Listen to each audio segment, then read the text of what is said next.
तो गाइस कहानी की शुरुआत होती है इस ड्रामा के हीरोइन से जिसका नाम यून बॉम है और वो एक टीचर है। वो क्लास में पढ़ा रही होती है तभी एक लेडी आती है और यून बॉम को सभी स्टूडेंट्स के सामने थप्पड़ मारती है। फिर हमें पता चलता है कि ये यून बॉम का सपना था, पर सपने में उसने जो देखा वो सच में उसके साथ हुआ था। इस सपने की वजह से उसका हाथ कांपने लग जाता है। अरे बस कर यार यून बॉम, कब से यही सपना देख रही है, अब तो आदत पड़ जानी चाहिए थी। कुछ देर बाद यून बॉम स्कूल जाने के लिए रेडी होती है और खुद से कहती है एक और डिप्रेसिंग दिन की शुरुआत करते हैं। मुस्कुराना मत, मस्ती मत करना और खुश मत रहना, तुम ये कर सकती हो। जिसके बाद वो स्कूल आती है तो देखती है कि टीचर्स उसके बारे में ही बात करते हुए जा रहे हैं। यून मैम है ना, उनको यहाँ पर आए 1 साल हो चुके हैं पर मैंने उनको कभी बात करते नहीं देखा। मैं उनसे कई बार मिल चुका हूँ पर वो हमेशा अपना सिर हिलाकर जवाब देती रहती है, जो कि मेरे तो कुछ समझ में ही नहीं आता। तभी दूसरे टीचर कहते हैं वो हमेशा बोझल रंग पहनती है और गुमसुम सी रहती है, वो ऐसा क्यों करती है सर। ये सब सुनकर यून बॉम मन में कहती है मैं ऐसी ही हूँ। फिर हमें दिखाया जाता है कि यून बॉम पहले बहुत बोलती थी, लोगों के साथ बहुत आसानी से घुल मिल जाती थी और अपने जोक्स से लोगों को हंसाने में एक्सपर्ट थी। वो सियोल में जिस स्कूल में पढ़ाती थी वहाँ वो बहुत पॉपुलर थी, वहाँ के टीचर्स और साथ ही स्टूडेंट्स उस पर फिदा थे। Now back to the present. Yoon ma'am के बारे में कुछ तो अजीब है, यहाँ के सभी टीचर्स सियोल भागना चाहते हैं, तो फिर इस लड़की को इतनी दूर अप्लाई करने की क्या जरूरत थी। अगर वो यहाँ एक्सचेंज टीचर के तौर पर आई है तो कम से कम 2 साल तक यहाँ सड़ना पड़ेगा। उसने पक्का सियोल में कुछ गलत किया होगा तभी तो यहाँ आई है। सो मैम आपको कुछ पता है क्या, क्योंकि मैंने उसको आपसे बात करते हुए देखा है। अरे कहाँ, वो तो बस किराए देते वक्त बात करती है। अच्छा तो यही है कि मेरे बारे में किसी को भी कुछ भी पता ना हो। तभी सभी टीचर्स नोटिस करते हैं कि यून बॉम तो पीछे ही है तो सभी उसको गुड मॉर्निंग कहते हैं, पर यून बॉम सिर्फ अपना सिर हिलाती है। तभी सामने हानयुल नाम का स्टूडेंट खड़ा होता है जिस पर स्कूल की सभी लड़कियां फिदा है, क्योंकि वो दिखने में बहुत हैंडसम है, साथ ही स्कूल का टॉप स्टूडेंट है। हानयुल आकर सभी टीचर्स को गुड मॉर्निंग कहता है, फिर एक टीचर से कहता है मुझे आपसे कुछ बात करनी है सर। सर समझ जाते हैं कि वो क्या बात करना चाहता है तो वो कहते हैं मेरे पीछे आओ और हानयुल उनके साथ चला जाता है। यून बॉम भी जाने लगती है। अरे सुनो, तुम्हें ताला लगाने में कोई तकलीफ तो नहीं हुई ना, मेरे पास एक एक्स्ट्रा चाबी है, अगर दरवाजा खोलने में कोई दिक्कत हो तो मुझसे आकर ले लेना। यून बॉम सिर हिलाती है और चली जाती है। स्कूल के प्रिंसिपल टीचर से कहते हैं देखिए मिड टर्म के एग्जाम जल्द ही शुरू होने वाले हैं, इसलिए कल से बच्चों को टीचर्स ऑफिस में आने की इजाजत नहीं दी जाएगी। एग्जाम के क्वेश्चन पेपर्स कहीं लीक न हो जाए, इस बात का आप सभी को ध्यान रखना होगा। और याद रहे कि इस मिड टर्म के ठीक बाद आप सभी को पेरेंट टीचर मीटिंग भी रखना है। खिड़की से तेज ठंडी हवा आने लगती है तो सौ मैम खिड़की बंद करने जाती है तो बाहर देखकर जोर से चिल्लाती है इमरजेंसी। ये सुनते ही सभी लोग खिड़की के पास आकर बाहर देखने लगते हैं और बहुत परेशान हो जाते हैं। यून बॉम को कुछ समझ नहीं आता है तो वो भी बाहर देखती है। एक आदमी आ रहा होता है जिसने इतनी ठंड में सिर्फ एक टी शर्ट पहना होता है और उसके हाथ पर ड्रैगन का टैटू होता है। सभी लोग बहुत डर जाते हैं। टीचर्स ऑफिस का दरवाजा लॉक कर देते हैं और छिप जाते हैं। यून बॉम को कुछ भी समझ नहीं आ रहा होता है कि ये सब हो क्या रहा है। एक टीचर खुद को बचाने के लिए हाथ में गमला ले लेते हैं। आखिर है कौन वो आदमी। दरवाजा नहीं खुलता है तो वो आदमी दरवाजा इतनी जोर से पुश करता है कि कुंडी ही टूट जाता है। ये देखकर टीचर की फट जाती है और उनके हाथ से गमला नीचे गिर जाता है। उस आदमी के अंदर आ जाने पर सभी टीचर्स डर के मारे सामने आ जाते हैं। उसके फैब्रिक में 84% पॉलिएस्टर है और 16% इलास्टेन मिक्स है। इतने पतले कपड़े, वो भी इतनी ठंड में, फिर भी रोंगटे खड़े नहीं है। एथलीट है क्या? नहीं, कोई एथलीट अपने हाथों पर ड्रैगन का टैटू नहीं बनवाएगा। तो क्या ये गैंगस्टर है या क्रिमिनल या फिर कोई गली का गुंडा? स्कूल में आपका स्वागत है हानयुल के अंकल। फिर हमें इस आदमी का चेहरा दिखाया जाता है, इसका नाम संजय है। ये बंदा हानयुल का अंकल है जानकर यून बॉम शॉक्ड हो जाती है। आप सबको डिस्टर्ब किया उसके लिए सॉरी, मुझे होंग सर से कुछ जरूरी बात करनी है इसलिए मैं यहाँ पर आया हूँ। हम देखते हैं कि होंग सर टेबल के नीचे छिपे हुए हैं। वो दरअसल होंग सर को कुछ जरूरी काम आ गया था तो वो जल्दी चले गए। कोई बात नहीं, मैं कल तक यहीं पर बैठकर उनका इंतजार कर लूंगा, बहुत टाइम है अपने पास। फिर वो एक टेबल के पास कुर्सी पर बैठ जाता है और उसी टेबल के नीचे होंग सर छिपे हुए होते हैं। प्रिंसिपल भी छिपे हुए होते हैं तो सौ मैम दरवाजा खोलकर उनको सामने ला देती है ताकि वो बात को संभाल सके। अरे देखो कौन आया है, तुम तो हानयुल के अंकल हो ना। ओहो, तो आप अंदर बैठे थे। वो क्या है ना कि एक कागजी काम को फौरन खत्म करना बहुत जरूरी था, इसलिए तुमसे मिलने आने में देरी हो गई। हानयुल के अंकल आपका स्वागत है यहाँ। स्कूल में कोई एक काम था तुम्हें। वो क्या है ना, हानियुल को इस साल परिवार सेवा का अवार्ड मिलने वाला था, लेकिन फिर वो किसी वजह से कैंसिल हो गया। तो हानियुल ने आज सुबह होंग सर से उसकी वजह पूछी। तो आप जानते हैं कि उन्होंने क्या कहा? जिनके माँ बाप नहीं है उनको परिवार सेवा का अवार्ड नहीं दे सकते। तो सोचा कि उनसे एक बार बात कर लेता हूँ आमने सामने बैठकर। नहीं, ऐसा नहीं हो सकता, उन्होंने ऐसा नहीं कहा होगा। शायद हानियुल ने ही तुम्हें कुछ बढ़ा चढ़ाकर बोला होगा। हानियुल कभी मुझसे इस तरह की बातें नहीं करता, ये तो मैंने कहीं और से सुना है। अरे छोड़ो ना, आओ बैठो और बताओ कॉफी पीना चाहोगे? अरे यून मैम, एक कॉफी बना दीजिए ना प्लीज। तो यून बॉम कॉफी बनाने चली जाती है। संजय प्रिंसिपल का हाथ जोर से पकड़ लेता है और गुस्से में कहता है, तुम लोग फीमेल टीचर से कॉफी बनवाते हो क्या? ऐसा नहीं है, मैं तो बस तुम्हें कॉफी पिलाना चाहता था, अपनी कॉफी मैं खुद ही ले सकता हूँ। जिसके बाद उसकी नजर यून बॉम पर जाती है तो वो उसके पास आ जाता है और उसको अच्छे से देखने लगता है। वो यून बॉम के करीब आता है और कहता है, हे मिस ब्यूटीफुल। दोनों एक दूसरे को देखने लगते हैं। फिर हम सेजिन नाम की लड़की को देखते हैं जो कि किसी को मैसेज करते हुए जा रही होती है। दरअसल सेजिन हानियुल की क्लासमेट है। तभी अचानक पीछे से हानियुल आ जाता है जिससे सेजिन चौंक जाती है। दूसरों को परेशान करने में तुम एक्सपर्ट हो चुके हो ना? डर गई क्या? मैं तुम्हें कॉल करता रहता हूँ पर तुम सिर्फ मैसेज करती हो। आखिर तुमसे कॉल पर बात क्यों करूँ मैं? क्लास के कुछ लोग तोबोकी खाने जा रहे हैं तो चलो हम भी चलते हैं। मैं सिर्फ उनके साथ ही खाती हूँ जो मुझे अच्छे लगते हैं। तुम जैसे इंसान के साथ मैं अपना कीमती समय बर्बाद नहीं करना चाहती। उम्मीद है कि तुम समझ गए, कहकर वो चली जाती है। जब हानियुल अपने दोस्तों से बात कर रहा होता है तो हमें पता चलता है कि पूरे स्कूल में सेजिन एक लौती लड़की है जिसको हानियुल पसंद नहीं है। तभी उसके दोस्त को मैसेज आता है, अबे तेरे अंकल स्कूल आए हैं, मुझे माफ कर देना हानियुल। होंग सर ने तुमसे जो कुछ कहा था मैंने सुन लिया था और मैंने तुम्हारे अंकल को बता दिया था। ये सुनते ही हानियुल जल्दी से स्कूल जाने लगता है। संजय और यून बॉम एक दूसरे को देख रहे होते हैं। तभी प्रिंसिपल आकर कहते हैं, कॉफी की जगह सुट्टा कैसा रहेगा? बाहर उस पेड़ के पास चलते हैं, एक एक सुट्टा हो जाए, क्या कहते हो? तुम लोग स्कूल में फूकते हो क्या? बच्चे यहाँ पढ़ने आते हैं और तुम सब ये करते हो। वो गुस्से में जोर से टेबल पर मारता है जिससे टेबल फट जाता है। ये देखकर सभी शॉक्ड हो जाते हैं। अरे मैं तो मजाक कर रहा था। अच्छा मुझे एक बात बताओ, परिवार सेवा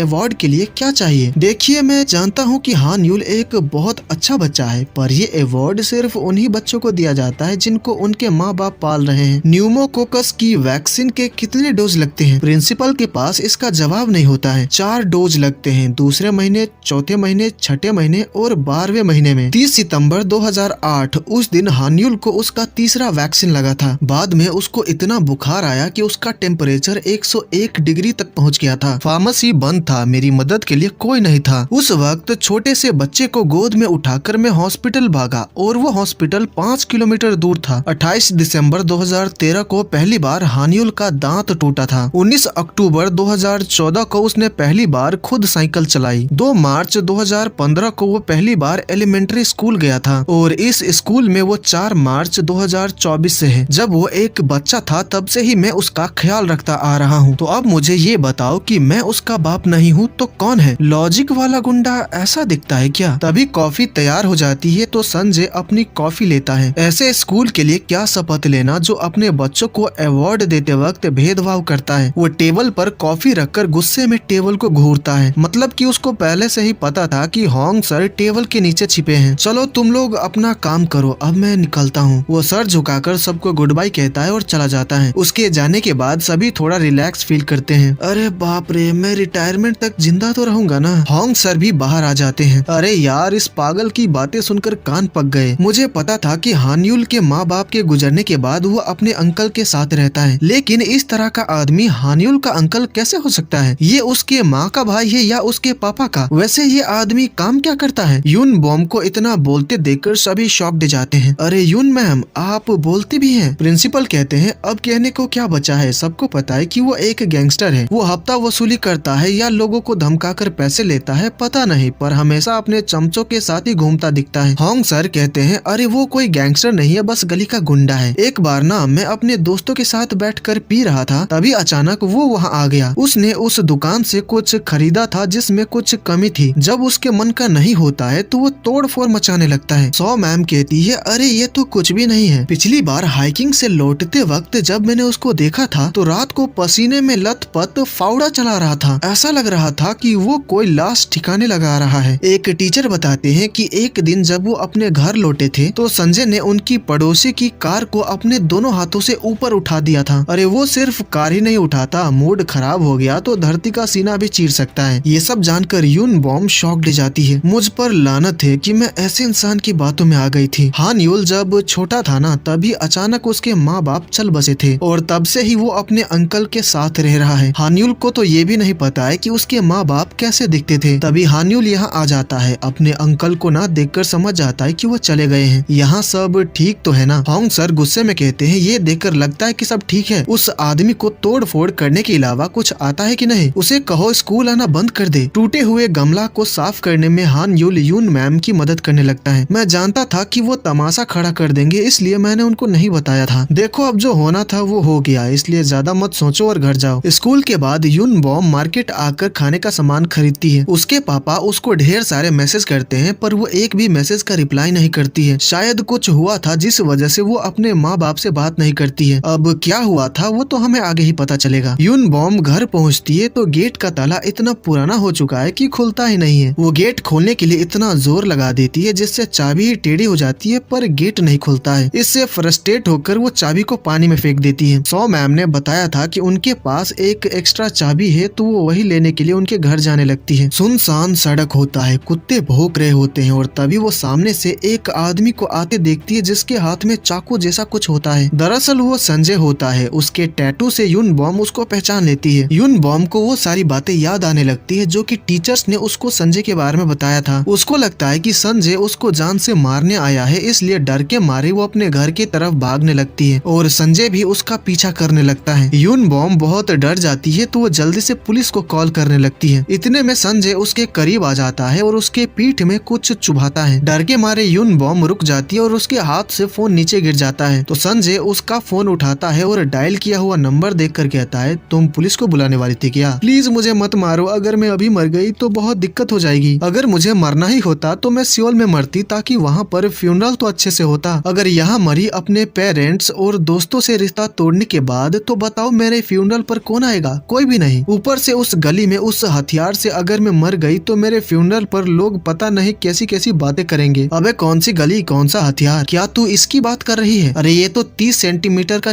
चिकन टिक्का है। अरे ये तो मैंने सोचा ही नहीं था। अब समझ आया कि आपको चिकन टिक्का बहुत पसंद है। सुनसान सड़क पर अपने टैटू वाले हाथ में ये लेकर दौड़े तो मैं डर गई थी। संजय उसको दिखाता है कि उसके हाथ पर जो टैटू है वो असली नहीं है, ये एक पेट्रोल पंप वाले ने मुझे गिफ्ट में दिया था। अब किसी का गिफ्ट मैं फेंक तो नहीं सकता ना। उसके टैटू असली नहीं है जानकर वो शॉक दे जाती है। मैं अभी अभी सियोल से यहाँ शिफ्ट हुई हूँ इसलिए इसका पता नहीं था। तो ठीक है फिर मिलेंगे कहकर वो जाने लगती है। अच्छा तुम इधर रहती हो क्या? चौकन्ना रहियो, बहुत खतरा है बाहर। ऐसी बात नहीं है, दरअसल मेरा ताला नहीं खुल रहा है इसलिए मैं अभी बाहर हूँ। ये सुनकर वो आकर गेट चेक करने लगता है। अरे कोई बात नहीं, मैं मैनेज कर लूंगी, आप परेशान मत होइए। संजय दरवाजा तोड़ने के लिए पीछे जाने लगता है। ऐसा मत करो प्लीज, ये मेरा घर नहीं है, मैं किराए पर रहती हूँ, नुकसान के पैसे मुझे देने पड़ेंगे। पर संजय एक नहीं सुनता है और दौड़कर गेट की तरफ जाने लगता है। इससे यून बॉम बहुत परेशान हो जाती है लेकिन संजय दरवाजा नहीं तोड़ता है बल्कि दीवार जंप करके अंदर जाता है। ये देखकर यून बॉम सरप्राइज रह जाती है। संजय अंदर से दरवाजा खोल देता है। फिर यून बॉम के पास आकर कहता है अब मैं चलता हूँ, नहीं तो ये बेचारा ठंडा हो जाएगा। याद रहे तुम चाहो या ना चाहो तुम्हें तुम्हारी गलती की कीमत चुकानी पड़ेगी। फिर वो टाइम देखता है तो वो लेट हो चुका होता है इसलिए भागकर चला जाता है। उसके जाने के बाद यून बॉम चैन की सांस लेती है। संजय के घर पर हम ढेर सारे अवार्ड्स, मेडल्स और ट्रॉफीज देखते हैं जो कि हान यूल ने जीता है। संजय घर आता है और हान यूल को चिकन टिक्का देता है जिससे वो काफी खुश हो जाता है क्योंकि चिकन टिक्का हान यूल का फेवरेट है। संजय एक अवार्ड को साफ करने लगता है। बॉस क्या कर रहे हो? उस पर तो गंदगी होने का सवाल ही नहीं उठता, अभी तो आपने साफ किया था चिकन टिक्का लाने जाने से पहले। परिवार सेवा हान यूल। इस बच्चे ने अपने माँ बाप की अथक सेवा और बड़ों को सम्मान देकर एक मिसाल कायम की है, इसलिए इन्हें पुरस्कार दिया जाता है। पता है फिलिप, यहाँ पर इतने सारे अवार्ड्स रखे हैं पर ये वाला मेरा फेवरेट है। मैंने पहले कभी बताया कि नहीं? हाँ पता है, आप बहुत बार बता चुके हैं। वैसे हान यूल तेरी क्लास टीचर का नाम क्या है? मैंने आपको पहले भी बताया था ना, यून बॉम। वो तो सियोल की रहने वाली है ना। अंकल मेरी टीचर चाहे जो भी हो, आप स्कूल की टेंशन बिल्कुल मत लो, मैं खुद सब संभाल लूंगा। जब टेंशन मत लो बोलता है ना तो मुझे और टेंशन हो जाती है, समझा? और अगर मैं तेरी टेंशन नहीं लूंगा तो तुझे पालने का क्या मतलब? अगर मैं तुझ पर ध्यान नहीं दे सकता तो मैं किस मुंह से तेरे अवार्ड्स ले पाऊंगा। अच्छा ठीक है, आज के बाद मैं आपको सब कुछ बताऊंगा, आपसे जो चाहे वो मांगूंगा, पर आप मना नहीं करेंगे। ठीक है, तू एक बार बोल कर तो देख, जिंदा गाड़ दूंगा, पीटना होगा तो पीट दूंगा और जरूरत पड़ी तो मार डालूंगा। अरे अंकल तू खा, मैं कचरा फेंक कर आता हूँ। ओए फिलिप चल। फिर वो फिलिप के साथ कचरा फेंकने आता है। बॉस क्या आपको फिर से पुलिस ने पकड़ लिया था? अरे पुलिस का लफड़ा नहीं हुआ, मैं नजरअंदाज हुआ, उसने मुझे पहचाना ही नहीं। हमें पता चलता है कि संजय यूनबॉम से पहले मिल चुका है। यूनबॉम ने संजय को मिस्टर ब्यूटीफुल कहा था, उसे अपनी गलती की कीमत चुकानी होगी। आज उसने मुझे पहचाना नहीं। संजय किसी चीज को देखने लगता है तो फिलिप पूछता है कि क्या हुआ? फिलिप फूल खिल रहे हैं, स्प्रिंग आ चुका है। पर आपको तो स्प्रिंग पसंद ही नहीं है। आपने तो कहा था कि ठंड का मौसम ही बेस्ट है क्योंकि स्प्रिंग में खुजली होती है। हाँ कहा था, पर अब मुझे अच्छा लगने लगा है। ये कहते हुए उसके चेहरे पर स्माइल होती है। अब यहाँ से 2 हफ्ते बीत जाते हैं, एग्जाम खत्म हो चुके हैं और सबके हाथ में रिजल्ट पेपर है। अब यूनबॉम को इस क्लास के सभी स्टूडेंट्स के पेरेंट्स से मीटिंग करनी है, इस वजह से वो काफी परेशान होती है। दईहान और मिनगुक के माँ बाप दोनों टीचर हैं और इसी स्कूल में काम करते हैं। और ये है सेजिन जिसके पेरेंट गवर्नर हैं। सेजिन अपना रिपोर्ट कार्ड देखती है तो वो सेकंड आई होती है, पर वो इससे खुश नहीं होती है क्योंकि हर बार की तरह फर्स्ट हान्युल आया है। हान्युल को देखकर यूनबॉम कहती है, रही बात हान्युल की तो उसके अंकल तो कह ही चुके हैं कि कीमत चुकानी पड़ेगी। फिर वो स्टूडेंट से कहती है, एग्जाम खत्म हो चुके हैं तो अब पेरेंट टीचर मीटिंग होगी, तुम सबको तो पता ही होगा ना। आज मैं तुम सभी के पेरेंट्स को कॉल करके टाइम मांगने वाली हूँ। यून मैम पेरेंट ही हो ऐसा जरूरी तो नहीं है ना? क्या बोल रही हो, पेरेंट्स को तो आना ही होगा। पर हान्युल के पेरेंट्स तो नहीं आ सकते ना। ये सुनकर हान्युल को बुरा तो लगता है पर स्माइल के साथ इस बात को इग्नोर कर देता है। क्लास खत्म होने के बाद जब यूनबॉम जा रही होती है तो सेजिन उससे बात करने आती है। यून मैम प्लीज मान जाइए ना, देखो हान्युल के पास पेरेंट्स नहीं है पर तुम्हारे पास तो है, उनका होना ना होना एक बराबर है। आपको तो पता ही होगा कि मेरे डैड इलेक्शन की तैयारियों में कितना बिजी है, तुम्हारी मॉम का क्या? अरे वो तो और बिजी है इलेक्शन के कमेटी कैंप में। अगर ऐसा है तो मैं तुम्हारे पेरेंट्स को अलग से टाइम दे दूंगी। फिर वो जाने लगती है तो सेजिन कहती है, बेटियों को पेरेंट्स के रास्ते में टांग नहीं अड़ानी चाहिए। ये सुनते ही यूनबॉम रुक जाती है और पीछे मुड़ती है। आप तो अच्छी तरह से जानती होगी ना कि पेरेंट्स के नाम का फायदा कैसे उठाना है। बस कुछ दिन के लिए मीटिंग टाल दीजिए कहकर सेजिन चली जाती है। सेजिन की बातों से हम यूनबॉम को परेशान देखते हैं। नहीं ये नहीं हो सकता, इसे कैसे पता चला? यूनबॉम टीचर्स ऑफिस में आकर सभी पेरेंट्स को कॉल करके उनसे मीटिंग के लिए टाइम मांगती है। वो सब से बात कर लेती है, बस अब हान्युल का अंकल संजय ही बचा होता है। फोन करूं या ना करूं, यूनबॉम इस बारे में सोचकर काफी परेशान होती है। आपको तो हान्युल के अंकल के साथ भी एक मीटिंग करनी है, सही कहा ना? जितना हो सके टालिए, पेरेंट टीचर मीटिंग वीक खत्म होने तक बहाने बनाते रहिए। अरे यून मैम ऐसा थोड़ी ना करेंगी, इन्होंने सियोल में 6 साल तक काम किया था और हर तरह के पेरेंट्स से मिल चुकी है, तो जिससे डर नहीं लगता उससे मीटिंग क्यों टालनी? मैंने सही कहा ना? यूनबॉम स्माइल करती है तो सौ मैम कहती है, देखा इन्होंने हाँ कहा। होंग सर अपना हाथ दिखाकर कहते हैं, पता है ये क्या है? ये उस चोट का निशान है जो कि मुझे संजय की मेहरबानी से मिली थी। बड़े से कांच का टुकड़ा सीधे घुसा दिया था। आपको अंदाजा भी नहीं है कि वो कैसा आदमी है। उस दिन तो फीमेल टीचर्स भी साथ में थी इसलिए मुझे आसानी से छोड़ दिया, लेकिन उससे अकेले में मिले तो पता नहीं क्या करेगा। अरे गुंडा है तो क्या हुआ, अपने बच्चे की क्लास टीचर को चोट थोड़ी ना पहुँचाएगा। वैसे भी यून मैम से कोई गलती नहीं हुई है तो वो इसे कुछ नहीं करेगा। देखो यून मैम, अगर तुम आज काम टालोगी तो आगे भी टलता ही रहेगा, इसलिए उसे अभी कॉल करो, शर्त लगा लो वो अभी पक्का कहीं मार काट कर रहा होगा। फिर हम संजय को देखते हैं जो कि अपने पंटरों के साथ एक रेस्टोरेंट में आता है। इस दुकान का मालिक कौन है? रेस्टोरेंट की मालकिन डरते हुए कहती है, आप ऐसे अंदर कैसे आ सकते हैं? मैंने तो फोन पर बता दिया था ना कि मैं किराया अगले महीने दे दूंगी। अरे नहीं नहीं मैम, हम लोग आपसे पैसे लेने नहीं आए हैं। संजय आगे बढ़ता है, इससे वो लेडी काफी डर जाती है। पूरा ग्रुप आ जाएगा क्या? रेस्टोरेंट में कितना तोबो की बचा है, सबको मिल जाए उतना है कि नहीं? ये सुनकर वो लेडी खुश हो जाती है और कहती है, हाँ बहुत सारा तोबो की है, आप लोग बैठिए ना। तो सभी बैठ जाते हैं और हंसी मजाक करने लगते हैं। तभी संजय को अननोन नंबर से कॉल आता है। हाँ हेलो,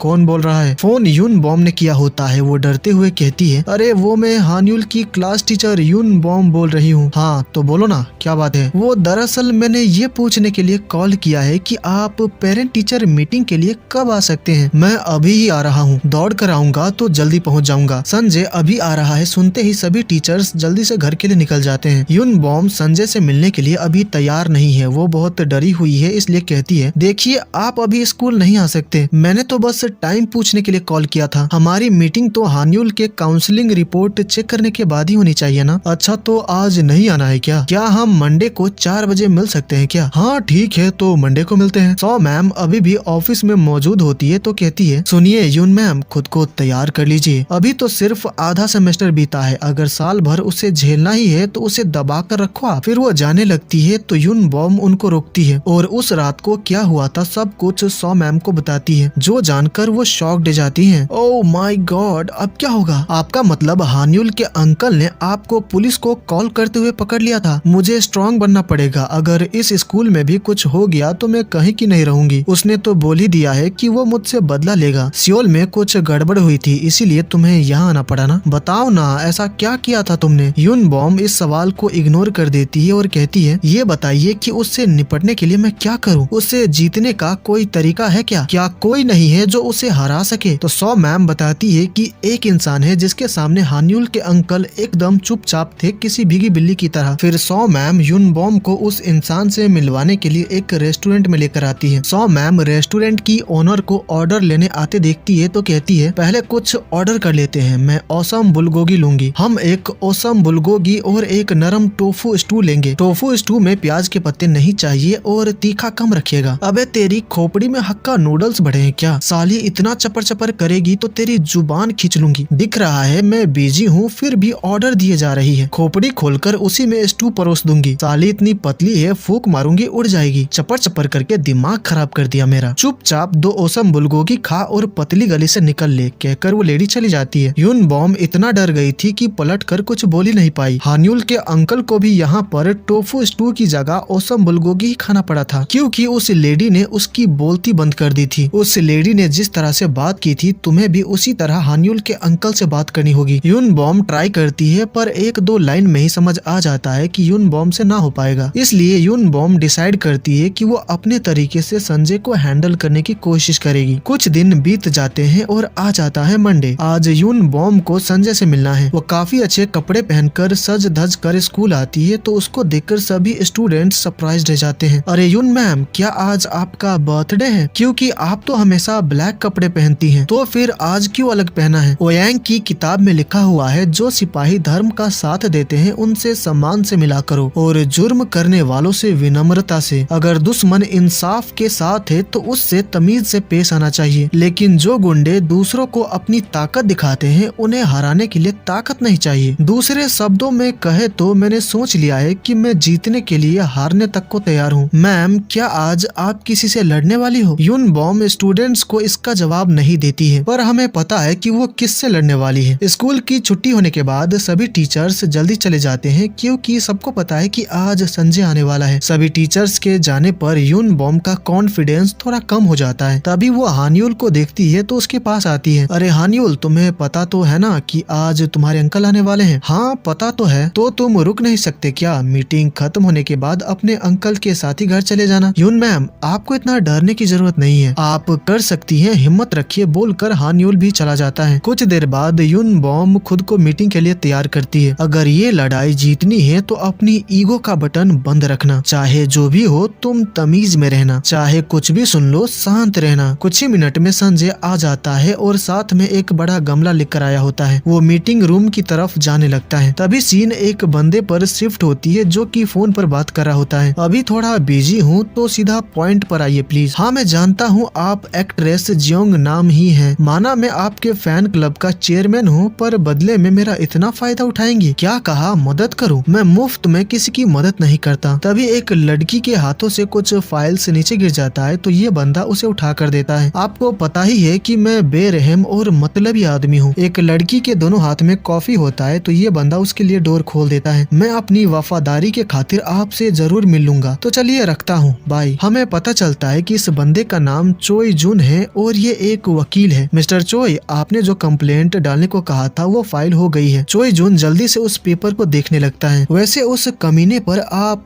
कब का केस कर सकते थे, तो इतनी देर क्यों लगा दी? उसने हमला किया था, चोरी करके आपको नुकसान पहुंचाया और पुराने जुर्म भी हैं। वैसे आरोपी का एड्रेस कोई नहीं जानता। अगर ये जमा किया तो कोर्ट हमें एड्रेस डालने का हुक्म देगी, है ना? मतलब कि उससे हम डिस्ट्रिक्ट सेंटर में एड्रेस ढूंढ सकते हैं, जिससे उसका एड्रेस भी मिल जाएगा और वो आदमी भी। 1 मिनट, तो आपने ये कंप्लेंट सिर्फ इसलिए फाइल किया ताकि आप उस आदमी का एड्रेस पता कर सके? मैं सही बोल रहा हूँ ना? पर क्यों? मैं भी सोचता था कि ये तरीका बड़ा टुच्चा है, इसलिए इस रास्ते पर नहीं जा रहा था। लेकिन पिछले 10 साल से मैं इस आदमी के तलाश में लगा हुआ हूँ। जिस दिन से वकील बना हूँ उसी दिन से मैं इस दुश्मन के तलाश में शहर का चप्पा चप्पा छान मार चुका हूँ, पर यह नहीं मिला। हमें दिखाया जाता है कि जब चोई जुन हाई स्कूल में था तो कुछ लड़के उसको बुली करते थे, उसको मारते पीटते थे, मानो जैसे हमारी दुनिया में इस आदमी का कोई वजूद ही नहीं था, एक भी सुराग नहीं है उसका। हाँ, अजीब बात तो है सर, लेकिन इतनी मेहनत करने के बाद भी वो नहीं मिला तो शायद वो मर गया होगा। नहीं, वो जिंदा है। तुम जानते हो मैं इतने अच्छे कपड़े क्यों पहनता हूँ? कभी सोचा है इसके बारे में? हाँ सर, पता है, क्योंकि आपको नहीं पता कि कब कहाँ कौन सी हसीना मिल जाए। नहीं, क्योंकि ये नहीं पता कि कब उस कमीने से मुलाकात हो जाए। मेरी हैसियत उसकी आंखों में छप जानी चाहिए और उससे कह सकूं कि देख, मेरी जिंदगी एकदम चकाचक चल रही है। अब समझा? आज तेरा ये हसर है क्योंकि तब तूने मुझे धोखा दिया था। पता है, अभी आपके आंखों में एक कामयाब पागल आदमी का जुनून दिख रहा था। यही कामयाबी उसे भी दिखनी चाहिए। वाओ, उसने गलत आदमी से पंगा ले लिया है। चोई जुन अपने मन में कहता है, जब तक मैं तुझ तक पहुंच नहीं जाता संजय, तब तक तुझे जिंदा रहना होगा। फिर सीन संजय पर आ जाता है, जो कि गमला लेकर मीटिंग रूम में पहुंचता है। आपसे ऑफिशियली मिलकर खुशी हुई। मैं हान्यूल की क्लास टीचर यून बूम हूँ। हाँ जानता हूँ। ये लो, माफ कीजिए पर हमें गिफ्ट्स लेना अलाउड नहीं है। अरे गिफ्ट नहीं है, भरपाई है। उस दिन वो ऑफिस में गमला तोड़ दिया था ना, उसके लिए। ये सुनकर यून बॉम गमला पकड़ने जाती है। अरे क्या कर रही हो? अपना हाथ तोड़वाओगी क्या? ओह सॉरी, प्लीज आप इसे वहाँ रख दीजिए। गमला रखने के बाद दोनों आमने सामने बैठते हैं। संजय हाइट में काफी बड़ा है तो डेस्क छोटा पड़ जाता है, तो वो डेस्क को साइड में रख देता है और यून बॉम के करीब आकर बैठ जाता है। बात करते वक्त आंखों में देखना चाहिए, लेकिन ये करने की जरूरत नहीं है। पर संजय उसकी एक नहीं सुनता। वो मैंने हान्यूल के काउंसलिंग फॉर्म देखा। हान्यूल का कहना है कि वो कॉलेज जाना ही नहीं चाहता। तुम सियोल से हो ना? मैं भी आधा सियोल का ही हूँ। क्या है कि मेरी माँ सियोल से थी तो बचपन से ही वहाँ के तौर तरीकों से वाकिफ हूँ, खास करके शहरी फॉर्मेलिटी से। Hello madam, so how are you feeling? I trust you are doing really well. देखा, मैं भी इंग्लिश बोल सकता हूँ, पर अपना स्टाइल दिल से निकलता है, एकदम देसी। बहुत अच्छी बात है, पर मुझे ये समझ नहीं आ रहा है कि इतने अच्छे मार्क्स लाने के बाद भी वो कॉलेज क्यों नहीं जाना चाहता है। कुछ पता है आपको? इसमें समझ में ना आने वाली कौन सी बात है? उसका मन नहीं है तो नहीं जाएगा। आपको तो पता ही होगा कि पिछले साल स्कूल से बहुत कम बच्चे कॉलेज गए थे, तो इसलिए हमारे स्कूल को हान्यूल से बहुत उम्मीदें हैं। वो सब मुझे नहीं पता, पर हान्यूल कॉलेज जाएगा या नहीं ये फैसला तो वही लेगा। वैसे वो अपने दोस्तों से कैसा बर्ताव करता है और टीचर्स से अच्छे से पेश तो आता है ना? बहुत अच्छा लड़का है वो। उसके दोस्त ही नहीं बल्कि जूनियर स्टूडेंट्स भी उसको काफी पसंद करते हैं और लड़कियां तो उसको कुछ ज्यादा ही पसंद करती है। बहुत सही, ये हुई ना बात। लेकिन सर, उसके दोस्तों के बजाय आपको उसके फ्यूचर पर ध्यान देना चाहिए। वैसे उम्र क्या है तुम्हारी? आप बार बार पर्सनल सवाल पूछ रहे हैं। हम यहाँ हान्यूल के फ्यूचर के बारे में डिस्कस करने के लिए मिले हैं। तुम्हारा नाम कितना छोटा है? यून तुम्हारा सरनेम है और बॉम तुम्हारा नाम है, सही कहा ना? पर्सनल सवालों से यून बॉम फ्रस्ट्रेट हो जाती है और चिल्लाकर हाँ कहती है, तो संजय स्माइल करते हुए उसको घूरने लगता है। इससे यून बॉम काफी घबरा जाती है, उसके जुबान लड़खड़ाने लगते हैं।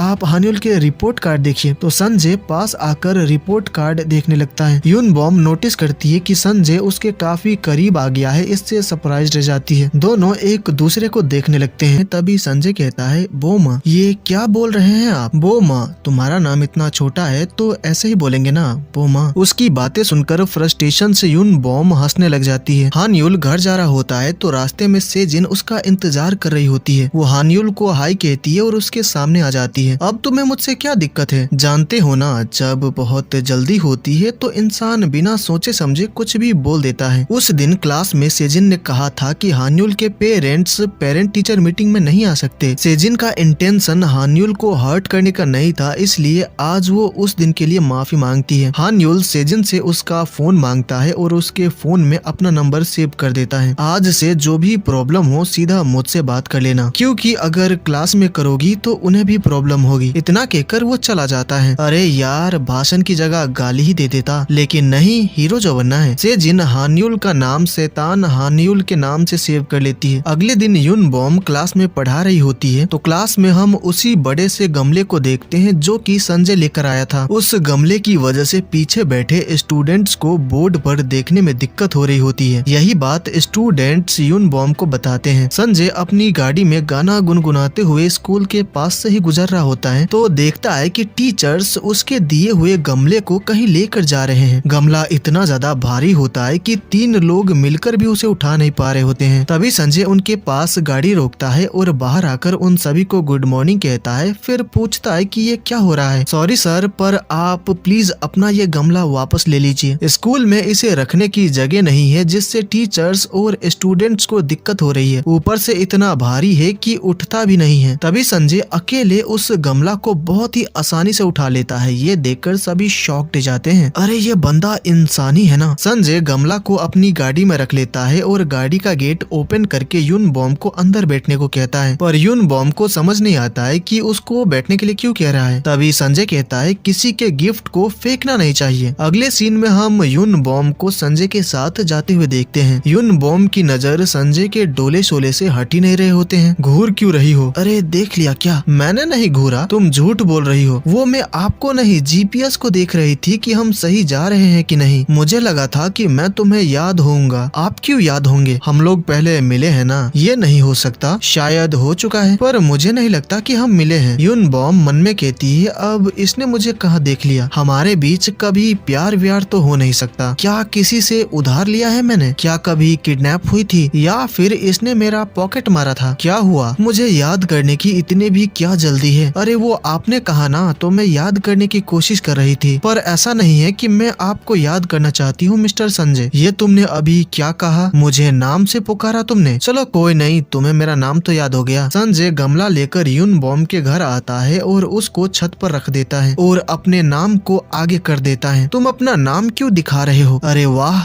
आपसे सीधा तुम कहा। मेरे तुम कहने से तुम छोटे नहीं हो जाते। मेरा मतलब ये था कि आखिर तुम खुद को समझते क्या हो? अरे यार, तुम कहना है तुम कह लो, आप कहना है आप कह लो, मुझे कोई दिक्कत नहीं है। फिर संजय छत पर से समुद्र का मस्त नजारा देखने लगता है। वहीं पीछे खड़ी यून बॉम संजय की बॉडी चेकआउट करने लगती है। उसकी मस्त बॉडी देखकर यून बॉम कुछ सेकंड्स के लिए होश खो देती है। अरे देखना बंद कर यून बॉम, तेरी नजरें इस पर अटक क्यों जाती है यार? अरे मुझे कॉफी तो पिला दो आइस वाली। ये सुनकर यून बॉम उसको घूरने लगती है। अरे इतना बड़ा गमला उठाकर लाया, एक कॉफी तो पिला दो। माफ कीजिएगा, घर पर कॉफी खत्म हो चुकी है। चलो ठीक है, अगली बार पी लेंगे और क्या। हाँ पक्का अगली बार। संजय अपना फोन निकालता है और पूछता है चलो बताओ कब टाइम है तुम्हारे पास। अब यून बॉम संजय से फिर से नहीं मिलना चाहती, इसलिए कहती है दरअसल मैं इस वक्त फ्री हूँ तो चलो कॉफी पीते हैं। मेरे साथ कॉफी पीने के लिए मरी जा रही है ना तू? सही कहा ना शानी, सब समझता हूँ मैं। फिर संजय चला जाता है। अरे यार कितना अजीब आदमी है ये। होंग सर यून बॉम को कॉल करते हैं और कहते हैं वो एनवायरमेंटल क्लब है ना जिसका मैं इंचार्ज हूँ, तो मैं सोच रहा था कि उस क्लब को मैं आपको हैंड ओवर कर दूंगा, पर साइंस टीचर तो आप हैं तो मैं इंचार्ज कैसे हो सकती हूँ? हाँ माना कि मैं साइंस का टीचर हूँ पर स्कूल का हेड टीचर भी तो हूँ। मुझ पर काम का बहुत दबाव है, इसलिए मैंने प्रिंसिपल से कह दिया है और उन्होंने परमिशन भी दे दिया है। इतना कहकर वो कॉल कट कर देते हैं। अरे यार मैं चुप रहती हूँ तो क्या इसका मतलब कोई मेरी मर्जी भी नहीं पूछेगा? मुझे समझ नहीं आ रहा है कि मैं आखिर इन्वायरमेंटल क्लब कैसे चलाऊंगी। यून बॉम इस वक्त काफी ज्यादा फ्रस्ट्रेटेड होती है और तभी उसको एक कॉल आता है तो नंबर देखे बिना ही वो कॉल उठाती है और चिल्लाकर कहती है कौन बोल रहा है? बेटा यून बॉम, चलो आज फोन तो उठाया। अपने डैड की आवाज सुनकर वो हैरान रह जाती है। बेटा यून बॉम, बस एक बार मेरी बात सुन ले। तुझे अंदाजा भी नहीं है कि तेरे जाने के बाद मैं कितना रोया हूँ। तेरा बाप होने के नाते मुझे तुझसे वो सब नहीं कहना चाहिए था। कम से कम इतना तो बता दे कि तू कहाँ है ताकि हम बात कर सके। मुझे तेरी बहुत याद आती है बेटा, सच में। यून बॉम कुछ जवाब नहीं देती है और कॉल कट करके रोने लग जाती है। तभी कोई उसका दरवाजा पीटने लगता है। दरवाजा खोलने पर पता चलता है कि बाहर तो संजय कॉफी लेकर आया है। कॉफी खत्म हो गई थी ना घर पर, तो ये लो। इसकी क्या जरूरत थी? एक सेकेंड, तुम रो रही थी क्या? यून बॉम को उदास देखकर संजय उसको चोको पाई देता है। ये लो, जब दिल भारी हो ना तो मीठा खाना चाहिए। जिसके बाद संजय चला जाता है। तभी यून बॉम को याद आता है कि एक इंसान इंसान ने उससे पहले भी ये बात कही थी कि दिल भारी होने पर मीठा खाना चाहिए, पर उस इंसान का चेहरा यूनबॉम को याद नहीं आता है। जिसके बाद हम एक्ट्रेस जियोंग नाम ही को देखते हैं, जिससे मिलने चोई जुन आया होता है। धोखेबाज कहीं के, तुमने एक फर्जी फैन क्लब बना के बढ़ा चढ़ा के मेंबर्स भी दिखा दिए। तुम्हारा प्यार इतनी जल्दी बदल गया, प्यार बदल गया, वो भी मेरा। अगर मेरा बस चलता तो थोड़ी जल्दी पैदा होकर आपको अपना बना लेता। झूठे कहीं के, बस मीठी मीठी बातें करते हो पर मेरे लिए एक इंसान को नहीं ढूंढ सकते। मिस जियोंग नाम ही, आप इतनी बड़ी एक्ट्रेस हैं और आपके फैन क्लब के चेयरमैन होने के नाते आपके बस एक कॉल पर मैं दौड़ा चलाऊंगा। पर मैं कोई डिटेक्टिव नहीं हूँ, लेकिन मैंने तो सुना था कि तुम इस काम में माहिर हो और तुम तो कह रहे थे कि तुम्हें भी अपने किसी दुश्मन को ढूंढना है। इतनी जोर से मत बोलिए, आपको मेरी वकालत का लाइसेंस कैंसिल करवाना है क्या? अगर तुमने मेरा काम नहीं किया ना तो मैं समझ लूंगी कि तुम मेरे फैन नहीं हो। तुम्हें इंस्टाग्राम पर ऑन फॉलो कर दूंगी, साथ ही फैन क्लब के चेयरमैन की पोजीशन से भी हटा दूंगी। अच्छा ठीक है, कौन है वो, किसे ढूंढना है? मेरी बेटी को। ये सुनकर चोई जुन हैरान रह जाता है। तुम्हें याद है 2022 के फैन मीटिंग इवेंट में तुमने उसे एक बार देखा था? तुमने कहा था कि वो वैसी ही दिखती है जैसी मैं अपने डेब्यू में दिखी थी। हाँ याद है, पर वो कोई बच्ची नहीं है। इतनी बड़ी लड़की आखिर कहाँ गई होगी? अगर मुझे पता होता तो तुम्हें ढूंढने को क्यों कहती? पता नहीं किस पर गई है, गुस्सा हमेशा नाक पर रहता है। मैंने जरा सी बात क्या कह दी, घर छोड़कर भाग गई और आज तक वापस नहीं आई है। पर ऐसा क्या कह दिया था आपने? वो छोड़ो, बस उसे ढूंढ दो। फिर हम संजय को देखते हैं जो कि पुलिस स्टेशन आता है क्योंकि किसी ने उसके खिलाफ कंप्लेंट फाइल की है। तुझे पता है ना कि तू यहाँ पर क्यों है? हाँ बहुत अच्छे से पता है मुझे। ये बता, हाथ क्यों लगाया उसको? यार क्या बताओ, हाथ नहीं लगाना चाहता था लेकिन हालात ही कुछ ऐसे थे कि मुझे करना पड़ा। पर यार तुझे अंदाजा भी है कि वहाँ पर कितने सारे गवाह थे। अरे सुनो ना सर, ये सब शुरू करने से पहले कुछ मीठा हो जाए क्या? संजय ऑफिसर को भी चुको पाई देता है और कहता है जब दिल भारी होना तो मीठा खाना चाहिए। यूनबॉम को हम लाइब्रेरी में देखते हैं। वो याद करने की कोशिश कर रही होती है कि किस इंसान ने उसको कहा था कि दिल भारी हो तो मीठा खाना चाहिए। वो एनवायरमेंटल क्लब के लिए कुछ बुक्स खरीदती है और स्कूल जाते वक्त भी याद करने की कोशिश कर रही होती है। तभी वो पुलिस स्टेशन के सामने काफी सारे लोगों को खड़ा देखती है तो सोचती है कि क्या ये लोग गैंग वैंग वाले हैं क्या? तभी संजय पुलिस स्टेशन से बाहर निकलता है तो उसे देखकर यूनबॉम छिप जाती है। सभी लोग लाइन में लगकर संजय का स्वागत करते हैं और उसको टोफू खिलाते हैं। ये सब देखकर यूनबॉम काफी शॉक्ड होती है। आखिर ये आदमी सुबह सुबह पुलिस स्टेशन के सामने खड़ा होकर ऐसे टोफू क्यों खा रहा है? संजय अपने पंटरों के साथ आने लगता है तो यूनबॉम जल्दी से निकल लेती है। स्कूल में एनवायरमेंटल क्लब मेंबर्स का क्लास लेते वक्त यूनबॉम काफी सोच में डूबी होती है। उसको याद करने की कोशिश मत कर, जिस दिन भी मिली होगी वो दिन खराब ही रहा होगा। स्टूडेंट्स बोर हो जाते हैं तो कहते हैं यून मैम क्या हम पूरे दिन ऐसे क्लास में ही पड़े रहेंगे क्या? ड्रोन क्लब वाले जब चाहे तब बाहर जा सकते हैं पर हम फील्ड ट्रिप पर भी नहीं। तो सेजिन कहती है अपने सपने में जाएंगे ना। क्या कहा, तुझे फील्ड ट्रिप पर नहीं जाना है क्या? मैंने ये नहीं कहा कि मुझे नहीं जाना, पर जो टीचर यहाँ एक्सचेंज प्रोग्राम में फंस गई है वो क्लब के लिए इतनी मेहनत थोड़ी करेगी। क्या कहा, एक्सचेंज प्रोग्राम? तो क्या इसका मतलब यून मैम आप वापस सियोल चली जाएंगी? आप कब जाने वाली हैं? देखो मैं चाहे जब जाऊं पर जब तक मैं यहाँ पर हूँ मैं इस क्लब की इंचार्ज हूँ, तो तुम सबको सिखाने के लिए मुझसे जो बन पाएगा मैं करूंगी। तभी हान्युल कहता है मैम एक पावर प्लांट में मेरी पहचान है, तो क्या हम वहाँ पर फील्ड ट्रिप के लिए जा सकते हैं? वहाँ तुम्हारी जान पहचान कैसे हो गई? दरअसल मेरे अंकल वहाँ काम करते हैं। ये सुनकर यूनबॉम शॉक्ड रह जाती है। तुम्हारे अंकल काम करते हैं? उनको इतना शॉक्ड देखकर बाकी सभी हैरान रह जाते हैं। हाँ मैम वो काम करते हैं। मेरा मतलब मैंने उनको गुंडे जैसे दिखने वाले लोगों के साथ ही दिन भर इधर उधर घूमते देखा है। साथ ही मैंने उनको पुलिस स्टेशन के बाहर भी देखा था। मुझे लगता था कि उनको चिकन टिक्का बहुत पसंद है पर मैंने देखा कि वो टोफू भी बड़े चाव से खाते हैं। सभी स्टूडेंट्स यूनबॉम को उसी पावर प्लांट में चलने को कहते हैं पर यूनबॉम संजय की वजह से मना कर देती है और कहती है कि वो कोई दूसरा पावर प्लांट ढूंढ लेगी। हान्युल भी समझ जाता है कि यून मैम ने क्यों मना किया। ये लड़का जो कि हान्युल का दोस्त है अक्सर स्कूल के बाद संजय के साथ टाइम बिताता है और इसके एक्सप्रेशन से पता चल जाता है कि ये कुछ तो करने वाला है। फिर हम संजय को पावर प्लांट में काम करते हुए देखते हैं। तभी उसको उसी लड़के का कॉल आता है। वो संजय को बता देता है कि यून मैम ने फील्ड ट्रिप के लिए उसके पावर प्लांट में जाने से मना कर दिया। तो स्कूल की छुट्टी होने के बाद जब यूनबॉम घर जा रही होती है तो उससे मिलने संजय आ जाता है। तुमने क्लास में मेरी कंपनी में जाने से मना क्यों किया? तुमने स्कूल में कैमरा लगवाया है क्या? 2 घंटे पहले क्लास में क्या हुआ तुम्हें कैसे पता चला? मेरी कंपनी को रिजेक्ट करने की वजह बताओ। यूनबॉम मन में कहती है मैं इसको अपने ऊपर हावी नहीं होने दे सकती। देखो टीचर तय करते हैं कि फील्ड ट्रिप कहाँ होगी। अगर मेरी कंपनी को छोड़ो तो एक पावर प्लांट 25 किलोमीटर दूर है और दूसरा वाला तो 35 किलोमीटर। स्कूल के पास पास बस वगैरह तो है नहीं, तो इतने सारे बच्चों को एक साथ कैसे ले जाओगी? लेकिन इसका मतलब ये थोड़ी ना है कि मेरी क्लब को तुम्हारी कंपनी ही जाना पड़ेगा। हान्युल को अनाथ बताकर उससे परिवार सेवा का अवार्ड छीन लिया गया, लेकिन उसकी खुशी के लिए उसका अंकल कितनी मेहनत करता है मैं उसके सारे दोस्तों को दिखाना चाहता हूँ। उसकी बातें सुनकर यून बॉम मन में कहती है मुझे इसके जाल में फंसना नहीं है। ठीक है, मैं सोच कर बताऊंगी। देखो, अगर मेरी कंपनी पर भरोसा नहीं है तो फिर इस वीकेंड मेरे साथ चलकर देख लेना। क्या मतलब, सिर्फ हम दोनों? हाँ, अगर तुम चाहती हो तो। नहीं, मैं हान्युल को भी साथ लेकर जाऊंगी। तुम्हारे साथ अकेले नहीं जाना, तीनों साथ में जाएंगे। मतलब कि तुम आ रही हो? अरे यार, ये मैंने क्या कह दिया, फंस गई ना। तो ठीक है, शनिवार को 12 बजे मिलते हैं, मैं तुम्हें पिक करने आ जाऊंगा। इतना कहकर वो चला जाता है, पर यून बॉम काफी परेशान हो जाती है। रात को हम सेजिन को अपने मॉम डैड के साथ डिनर करते हुए देखते हैं। सेजिन के डैड रिपोर्ट कार्ड देखकर उसको बहुत बातें सुनाते हैं, क्योंकि वो फर्स्ट नहीं आई। उसकी मॉम भी उसका साथ नहीं देती है और वो भी सेजिन को काफी कुछ कहती है। इतनी बातें सुनने के बाद सेजिन की भूखी मर जाती है, तो वो गुस्से में अपने कमरे में आ जाती है और जून नाम के किसी आदमी को मैसेज करती है, तुम कहाँ हो? इस वीकेंड क्या कर रहे हो? वीकेंड पर तुम्हारे घर रुक सकती हूँ क्या? फिर सीन शिफ्ट होता है संजय पर, जो कि घर आता है और आज भी हान्युल के लिए चिकन टिक्का लेकर आया होता है। अच्छा, मैंने सुना कि डोंगपियो ने आपको आज फिर से कॉल किया था। क्या कहा था उसने? क्या आपने फिर से मेरी टीचर से बहस की? क्या बोल रहा है? हमने तो बहुत शराफत से बात की। तुम्हारी टीचर पहले खुद आकर देखेगी और फिर डिसाइड करेगी कि फील्ड ट्रिप कहाँ होगी। क्या सच में? हाँ, और नहीं तो क्या। तूने मुझे समझ क्या रखा है? लेकिन मैंने तो सुना कि वो एक्सचेंज प्रोग्राम में आई है, इसलिए ट्रिप पर नहीं जाना चाहती है। Exchange programme? वो क्या होता है? वो वापस सियोल जा रही है। ये सुनकर हम संजय को काफी शॉक्ड देखते हैं। क्या कहा?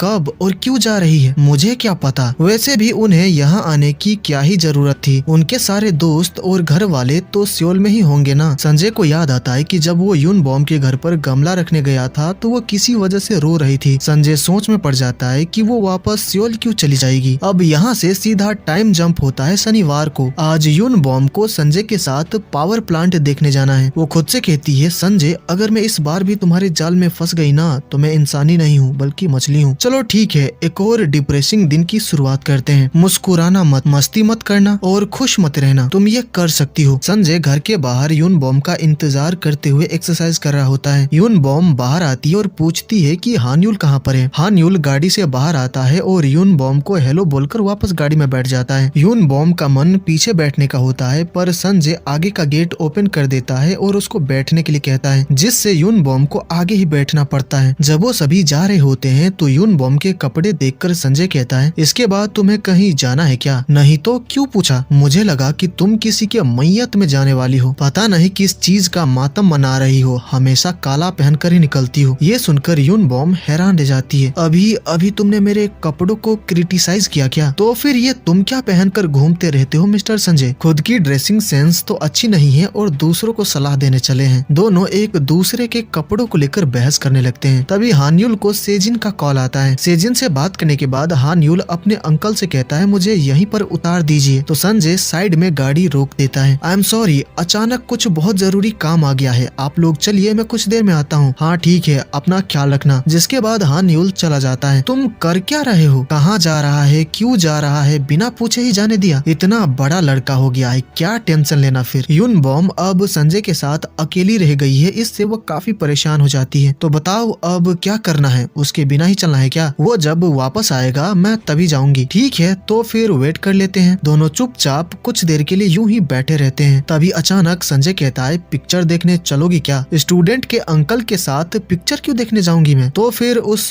पुल के पार एक शांत जगह है, तो वहाँ जाके जॉगिंग करते हैं, क्या कहती हो? मजा आएगा। अब यून बॉम को संजय के साथ शांत जगह पर जाने में डर लग रहा है, इसलिए कहती है, अरे नहीं, मुझे शांत जगह बिल्कुल नहीं पसंद, मुझे भीड़ भाड़ चाहिए, शोर वाली जगह चलते हैं। ठीक है, तो फिर चलते हैं। हान्युल बस स्टेशन आता है। सेजिन बस में चढ़ने जा रही होती है, तभी हान्युल उसके पास आ जाता है। तुम यहाँ कैसे और मुझे कैसे ढूंढा? ये तुम क्या बोल रही हो कि तुम मेरी वजह से भाग रही हो? तुम्हारी वजह से मैं हमेशा सेकंड आती हूँ ना, पर प्रॉब्लम ये है कि मेरा फर्स्ट आना बहुत जरूरी है, पर जब तक तुम यहाँ हो मैं सेकंड ही आती रहूंगी, इसलिए मैं जा रही हूँ तुमसे दूर। तभी सेजिन को मैसेज आता है, तो मैसेज देखकर स्माइल करते हुए रिप्लाई करने लगती है। हान्युल मैसेज देख लेता है। जून नाम के किसी आदमी ने कहा होता है, क्या तुम मेरे घर पर रुकने वाली हो? और सेजिन रिप्लाई करती है, हाँ मैं आ रही हूँ। ये जून कौन है? वो जो मेरे सेकंड आने जाने पर भी मुझसे प्यार करता रहेगा? क्या वो आदमी है, औरत भी हो सकती है? जिसके बाद से जिन हानयुल को बाय बोलकर बस में चढ़ जाती है। से जिन अकेले सियोल जा रही है और किसी आदमी से मिलने वाली है सोचकर हानयुल काफी परेशान हो जाता है। संजय यून बॉम को उसी रेस्टोरेंट में लेकर आता है जहाँ यून बॉम सौ मैम के साथ खाना खा चुकी है। यून बॉम को पता चलता है कि आज रेस्टोरेंट में चिकन सूप भी मिल रहा है, जिससे यून बॉम को याद आता है कि उसके डैड भी उसके लिए चिकन सूप बनाया करते थे। इसलिए जब वो लेडी ऑर्डर लेने आती है तो Yoon Bom half plate chicken soup order करती है। तो वो लेडी यून बॉम पर बहुत गुस्सा करने लगती है और कहती है फुल प्लेट ऑर्डर कर। यून बॉम डर जाती है तो कहती है हाँ ठीक है, फुल प्लेट ले आइए। जब चिकन सूप आ जाता है तो यून बॉम जल्दी से खाने लगती है, पर संजय बस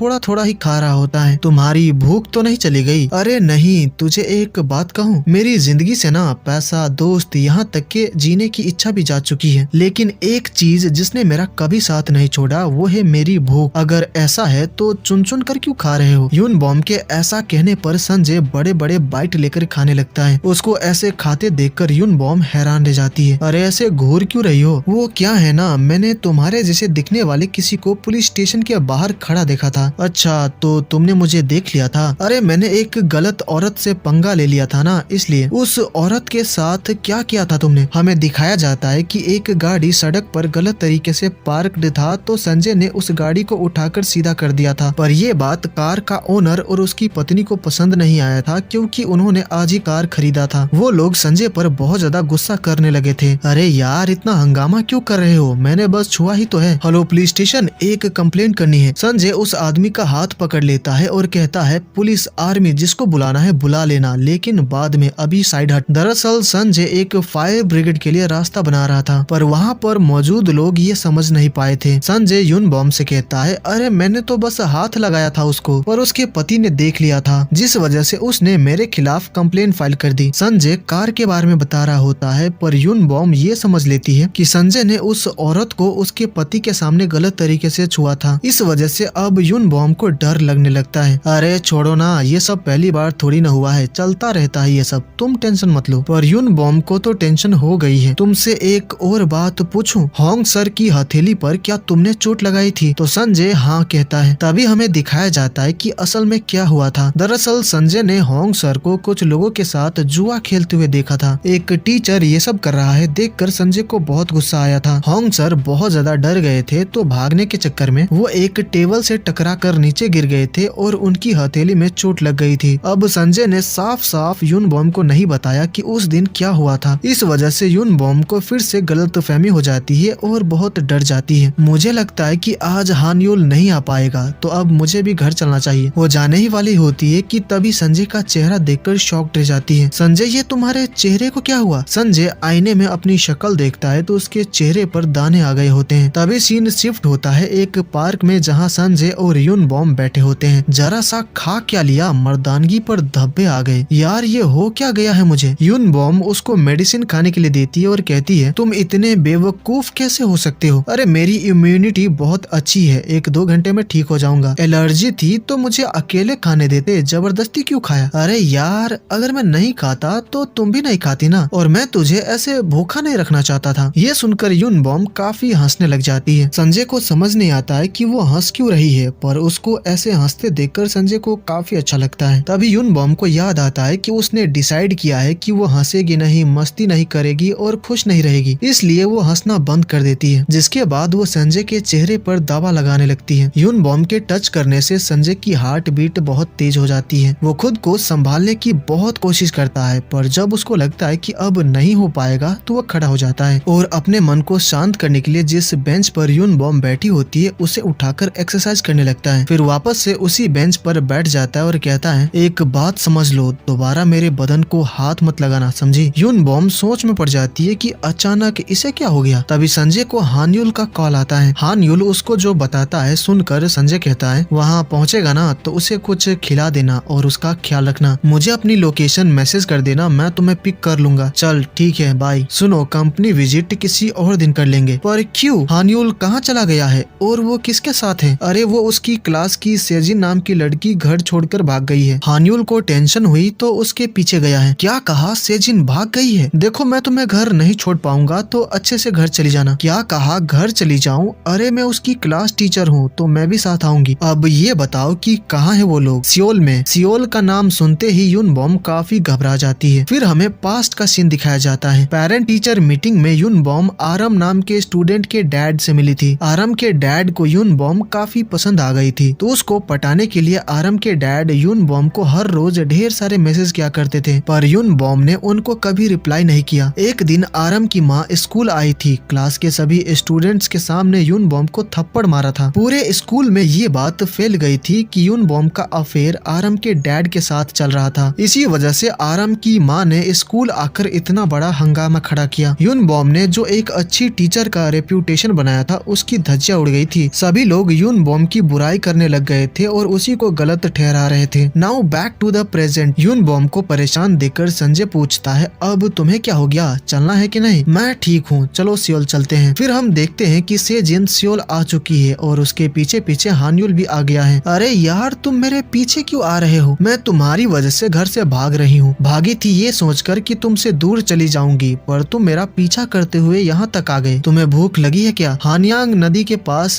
कुछ खाने चलते हैं। जो घर से भाग कर आई है उसे भूख थोड़ी ना लगेगी। हान्युल बताता है कि वो पहली बार सियोल आया है, जो जानकर सेजिन हैरान रह जाती है। तुम कभी सियोल वर्ल्ड या ऑब्जर्वेशन सेंटर नहीं गए हो क्या? मैंने सिर्फ इंटरनेट पर देखा है। आज मैं पहली बार यहाँ आया हूँ, तो जाने से पहले कुछ ट्राई करें। बस पकड़ने के चक्कर में हमने अब तक लंच भी नहीं किया है। चलो माना कि तुम घर से भाग रही हो, पर खाली पेट तो मत भागो। चलो कुछ खाने चलते हैं। वो सेजिन को अपने साथ ले जाता है। खाना खाने के बाद हम इन दोनों को रिवर के पास बैठा देखते हैं। इतना टैलेंटेड होकर कैसा लगता है? मुझमें ना हर बार कोई ना कोई कमी रह ही जाती है। अच्छे स्कूल में जाना चाहती थी पर नहीं जा पाई। फर्स्ट आना था पर सेकंड आती रही। तुम्हें तो कॉलेज भी नहीं जाना फिर भी फर्स्ट आते हो। सेकंड आते फिर भी चलता, लेकिन नहीं, फर्स्ट ही आना है। क्या मुझसे जलन होती है? अपना मुंह बंद रखो। तुमसे एक बात पूछनी है। पेरेंट्स के साथ रहना कैसा लगता है? बहुत ज्यादा बुरा लगता है। अगर नहीं होते तो और ज्यादा बुरा लगता। अब तो डैड के साथ एक दिन भी नहीं रह सकती। काश मैं अपने डैड के साथ एक भी दिन रह पाता। और मम्मा से तो एक बात भी नहीं कह सकती। काश मैं अपनी मम्मा से एक बात कर पाता। तुम्हारे अंकल तो तुम्हारे लिए सब करते हैं ना? हाँ करते तो हैं, पर वो माँ नहीं है। होंग सर ने मुझसे कहा था कि मुझे परिवार सेवा अवार्ड नहीं मिल सकता क्योंकि मेरे पेरेंट्स नहीं हैं, पर मुझे अवार्ड से कोई मतलब नहीं। पॉइंट ये है कि वो सच बोल रहे थे। कभी कभी अंकल के लिए कुछ भी अच्छा करना परिवार सेवा नहीं बल्कि उनका कर्ज चुकाने जैसा लगता है। उसकी सैड बातें सुनकर सेजिन कहती है, शैतान हान्युल, तुम तो यहाँ भी मुझसे आगे निकल गए। इस सिचुएशन में अगर तुम ऐसी बातें करोगे तो मुझे कैसा लगेगा, जो कि बस एक रिपोर्ट कार्ड की वजह से घर से भागी है। तभी सेजिन को जून का मैसेज आता है। उसने कहा होता है 8 बजे मुझे हानयांग स्टेशन पर मिलो। चलो उम्मीद करती हूँ कि तुम्हें सियोल घूमकर अच्छा लगा होगा। तुमसे बात करके अच्छा लगा। फिर वो जाने लगती है तो हान्युल पूछता है कि वो कहाँ जा रही है, पर सेजिन जवाब नहीं देती है तो हान्युल उसको फॉलो करने लगता है। फिर हमें दिखाया जाता है कि संजय और यूनबॉम सियोल पहुंच चुके हैं। ये दोनों हानयांग स्टेशन आ जाते हैं क्योंकि हान्युल ने संजय को लोकेशन मैसेज कर दिया था। संजय हान्युल को कॉल करता है पर वो कॉल नहीं उठाता है, तो ये दोनों अलग होकर उन दोनों को ढूंढने लगते हैं। सेजिन को जून मिल जाता है तो वो उसके पास आकर उससे बात करने लगती है। जून बहुत ही प्यार से उसके सिर को सहलाता है, साथ ही उसका गाल भी पिंच करता है। संजय को हान्युल मिल जाता है। तू अकेला क्यों है? तेरी वो सेजिन कहाँ गई? मैंने उसे खो दिया। आप परेशान हो जाएंगे इसलिए नहीं बताया। सेजिन आजकल किसी आदमी के साथ चैटिंग कर रही है और उस आदमी ने कहा है कि वो आज उसी के घर पर सो जाए। क्या कहा? उसके घर पे? उधर यूनबॉम सेजिन को देख लेती है। सेजिन उस आदमी के साथ ट्रेन में चढ़ जाती है तो यूनबॉम भी चढ़ जाती है। तभी उसको संजय का कॉल आता है। मैं इस वक्त ट्रेन में हूँ और मुझे सेजिन मिल गई है, पर वो किसी आदमी से बात कर रही है। ठीक है, मैं वही आ रहा हूँ। हमें नहीं पता कि वो आदमी कौन है, इसलिए तुम थोड़ा संभल कर रहना और मेरे आने का वेट करना। अरे पर ट्रेन तो जा रही है। तो फिर ठीक है, अगले स्टेशन पर मिलते हैं। इतना कहकर वो कॉल कट कर देता है। संजय हान्युल से कहता है तू अगली ट्रेन पकड़ लेना। अब संजय जो कि इस ड्रामा का हीरो है, और हीरो तो कुछ भी कर सकते हैं, संजय के पास बहुत अच्छी रनिंग स्किल्स है, इसलिए साउथ पिक्चर के हीरो की तरह वो बहुत तेजी से दौड़ते हुए अगले स्टेशन जाने लगता है। संजय इतना तेज दौड़ रहा होता है कि ट्रैफिक सिग्नल पर भी लिखा हुआ आ जाता है कि तुम ओवर स्पीड में जा रहे हो। उधर ट्रेन भी 40-50 के स्पीड से जा रही है। रास्ते पर कुछ लोग बैठकर प्रोटेस्ट कर रहे होते हैं। अब कोई दूसरा रास्ता ना होने पर संजय इतनी तेजी से छलांग मारता है कि सबको क्रॉस कर लेता है। उधर यून बॉम इस सोच में डूबी होती है कि ट्रेन से पहले संजय स्टेशन कैसे आ पाएगा, और तभी ट्रेन स्टेशन पहुंच जाती है। संजय अब तक नहीं आया है, इस वजह से यून बॉम काफी टेंशन में होती है कि वो अब क्या करे। और उसी वक्त से जिन यून बॉम को देख लेती है। अपनी टीचर को देखकर से जिन डर जाती है और भागने लगती है, तो यून बॉम उसके पीछे जाती है उसको पकड़ने के लिए। संजय तेजी से भागते हुए उछलते कूदते जैसे तैसे करके स्टेशन पहुंच ही जाता है और चिल्लाकर कहता है सब सामने से हट जाओ। तभी ट्रेन का गेट बंद होने लगता है, तो अंदर जाने के लिए संजय छलांग लगाता है और उसको हवा में उड़ते देखकर यून बॉम का ऐसा शॉकिंग रिएक्शन होता है। गेट बंद होने से पहले संजय अंदर आ जाता है। वो यून बॉम से टकरा जाता है जिससे वो गिरने वाली होती है, पर संजय उसको पकड़ लेता है। पास्ट में भी इसी तरह यून बॉम गिरने वाली थी, तो संजय ने ऐसे ही उसको बचाया था। ये बात याद आने पर यून बॉम मन में कहती है तुम तो वही आदमी हो। वो काफी शॉक्ड होती है। दोनों एक दूसरे को देखने लगते हैं और यहीं पर ये पार्ट खत्म हो जाता है।